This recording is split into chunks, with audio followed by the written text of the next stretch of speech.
Okay guys, so I want to talk about the 10 Samyojana again. Now these are a very important concept that pertain to the 4 levels of enlightenment in Theravada Buddhism.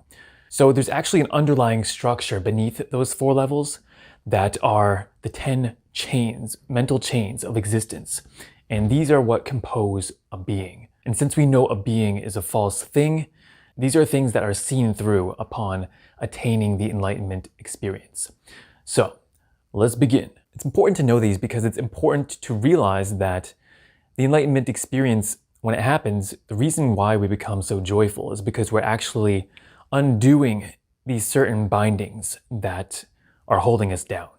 So the first 3 of these mental chains are seen through at the state of stream entry. That's the first initial level of enlightenment.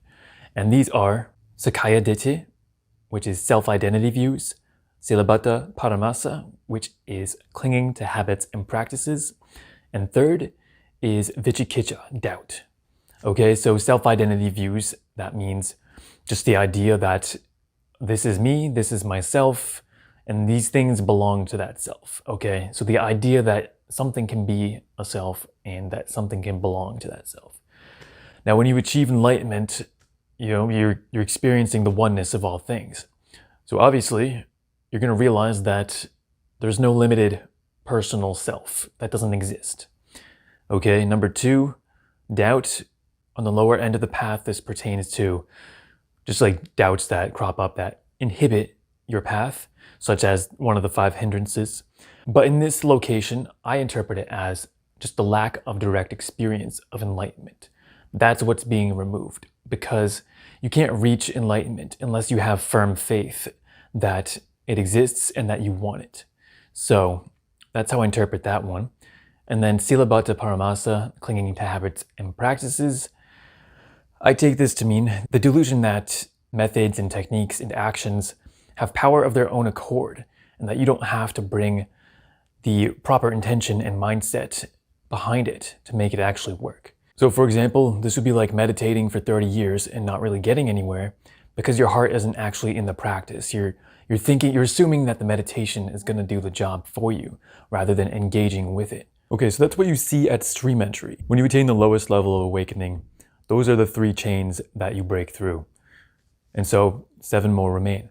Now, a Sakadagami, one who only returns once to rebirth, they have reduced to the next 2, but they haven't broken through them. So these are Kamachanda and Vyapada. So this is sensual desire and ill will or aversion. So these are very important to break. When you break these, you become anagami. That's a non-returner. You don't return to physical reality. So you break through attachment to the physical body completely at this phase. Because desire, sensual desire and aversion, these fundamentally result from the idea, from a core identity that is attracted to or repulsed by something. It's not that you don't have desires after breaking through these, like you're still going to be drawn to all the preferences in your life, but what's broken through is just the delusion that there is a self behind it. And it's a very subtle self, much more subtle than the Sakkaya Ditthi one, the blatant, body, mind, self. And by the way, these are called the 5 lower fetters, the Oram Bhagya, Samyojana. Now the next 5, these are the higher fetters, the Udam Bhagya. Okay, and these are the points of attachment at this level are very subtle. And so the first one, the 6th mental chain, is Rupa Raga, passion for form. So passion for the sense of having a form.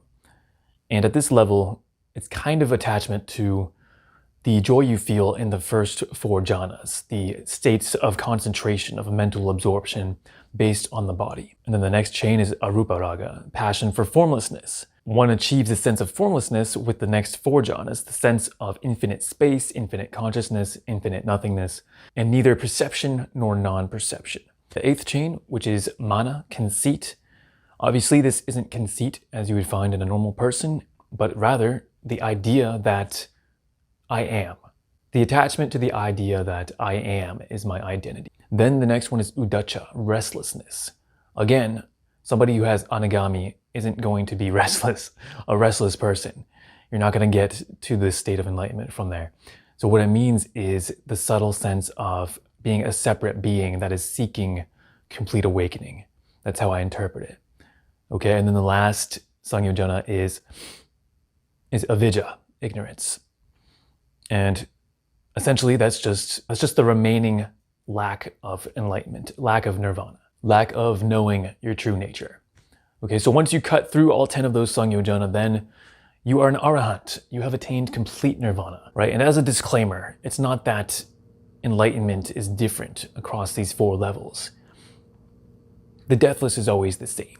The difference is that how much karma remains within your being when you reach that state of the deathless. And the proof for these 4 levels is in all of the Buddhist literature. You'll see countless examples of where people enter the way, and then they still have to have a path of development from then on in order to achieve arahant. So these are the 10 Samyojana, the 10 fetters or mental chains in Buddhism, a very important concept, especially if you're someone seeking enlightenment.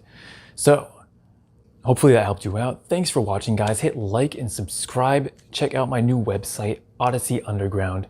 It's got some basic information about me and my videos. I plan on adding more to it as time goes on. And feel free to donate to the channel to support my mission of spreading the spiritual word across the world. Take care, guys. I'll see you next time. Peace out.